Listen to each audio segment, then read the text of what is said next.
Okay, what if you have an employee who's always late? Right. What are your rights, and what can you do? What can you do? Well, I mean, eventually they'll lose their job. And it's as simple as that. So you, as an employer, do not ever let bad behavior go unchallenged, right?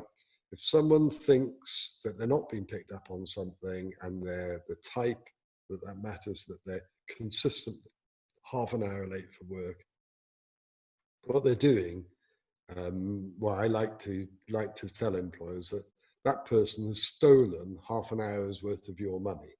And if they stole the £5 out of your back pocket every day, you'd be really cross. In fact, you'd probably phone the police.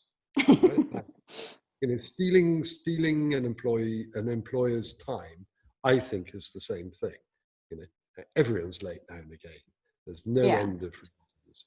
And everyone's perfectly reasonable about that. But when you've got a pattern of consistent lateness, that can't go unchallenged. It's unfair on everybody who's putting in the hours for the same pay, because they're working the proper time.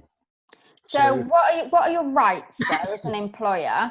If you give somebody disciplinary for being late, how many times could you give them a disciplinary within your rights and then let somebody go without them coming back to you and taking you to court for getting rid of them? So.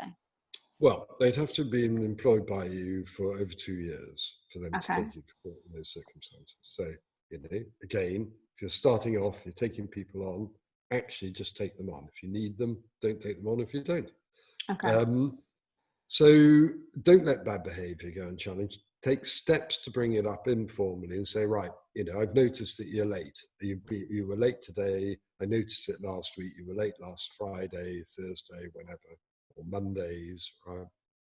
And, it's got to stop, if it goes to the next stage, then I'll be calling you in a formal meeting. I'll be outlining to you the days that you've been late, and you will be issued with a warning. So informal meeting, then the person carries on being late, and and you're finding this to be a real nuisance. You've spoken to them, right? They pay no attention. They carry on with their behavior.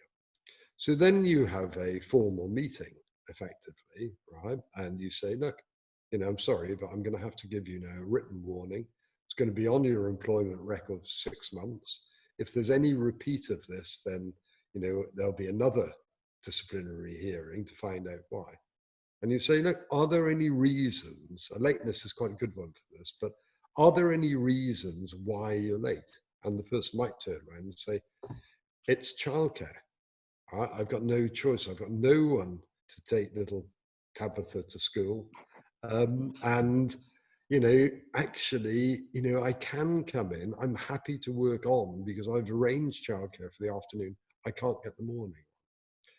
You'd be a very unreasonable employer, really, not to pay attention to that. Yeah. Particularly if the person's a single parent or something like that. So you might then choose to alter the hours to help, because if the person's valuable, apart from their lateness, you need to be fair and to make sure that everyone knows that you're being fair, that person is allowed to come in because they work later, that they're not stealing your time. Yeah. That you're not being made in other staff's eyes to be a bit foolish. And it's communication then at the end of the day, isn't it? Communication. But the steps are informal, formal, second chance, final chance, out. Okay, perfect. To be brutal about it, that's exactly the process. Okay.